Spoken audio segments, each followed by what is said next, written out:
पश्चिम बंगाल में मुख्यमंत्री योगी आदित्यनाथ ने माथाभांगा, धूपगुड़ी और बांकुड़ा विधानसभा क्षेत्र में जनसभाएं की। सीएम ने कहा कि नारी शक्ति वंदन अधिनियम में जरूरी संशोधन, आधी आबादी को मिलने वाले उसके अधिकार में कांग्रेस, टीएमसी, सपा, वामपंथी दलों ने जो विघ्न डाला है, इन्होंने आधी आबादी का अपमान किया है। नारी शक्ति वंदन अधिनियम में आवश्यक संशोधन, आधी आबादी को मिलने वाले उसके अधिकार में जो कांग्रेस, टीएमसी, सपा, वामपंथी दलों ने जो कल विघ्न बाधा डाली है, उसको गिराने का प्रयास किया है, उसको पास नहीं होने दिया है। इन्होंने आधी आबादी का अपमान किया है। मुख्यमंत्री योगी आदित्यनाथ ने कहा कि टीएमसी मुसलमानों के अलावा किसी और के बारे में नहीं सोचती है।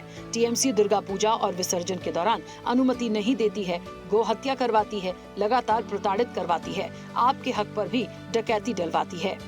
दुर्गा पूजा के पहले उपद्रव हो जाता है। यहाँ की गवर्नमेंट दुर्गा पूजा और विसर्जन के दौरान अनुमति नहीं देती है, गौ हत्या करवाती है। यहाँ की सरकार लगातार प्रताड़ित करवाती है, आपका हक पर भी डकैती डलवाती है।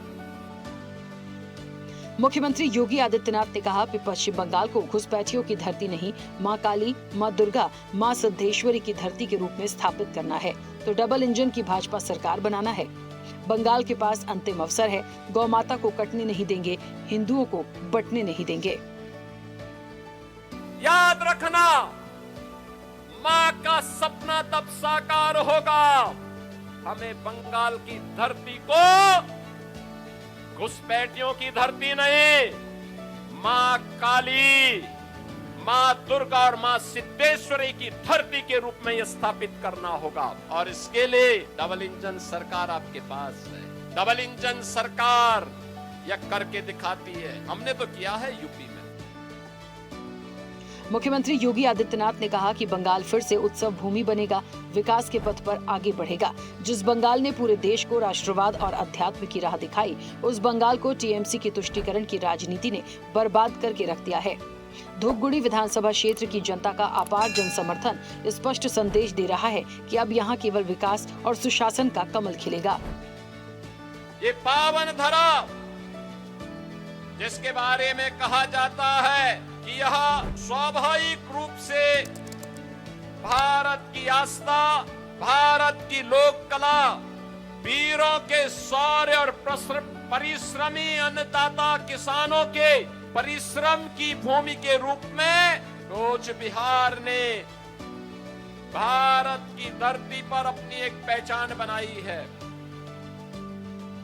मुख्यमंत्री योगी आदित्यनाथ ने कहा कि प्रधानमंत्री के यशस्वी नेतृत्व में केंद्रीय मंत्रिमंडल के प्रधानमंत्री ग्राम सड़क योजना 3 की अवधि को 2028 तक बढ़ाए जाने का निर्णय स्वागत योग्य है। ये निर्णय ग्रामीण भारत की आधारभूत संरचना को सुदृढ़ करते हुए गांव को कृषि बाजारों, विद्यालयों और स्वास्थ्य सेवाओं से जोड़ने में महत्वपूर्ण भूमिका निभाएगी।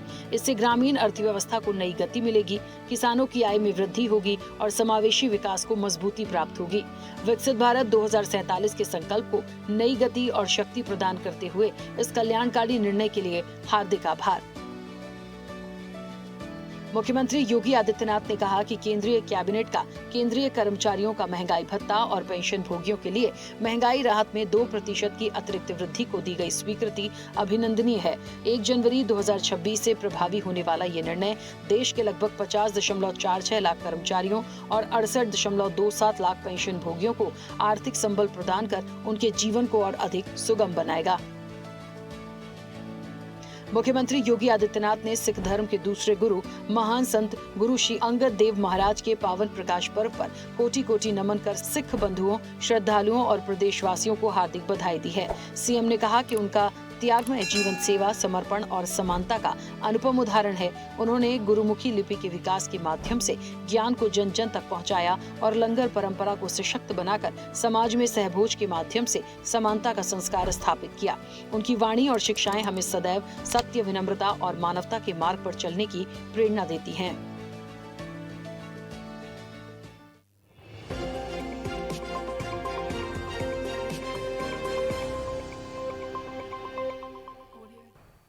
ऐसे ही वीडियोस के लिए लाइक करें, शेयर करें, फॉलो करें YouTube पर जाकर सब्सक्राइब कर बेल आइकन दबाना ना भूलें और ताजा अपडेट्स के लिए swedeshlive.com पर जरूर जाएं।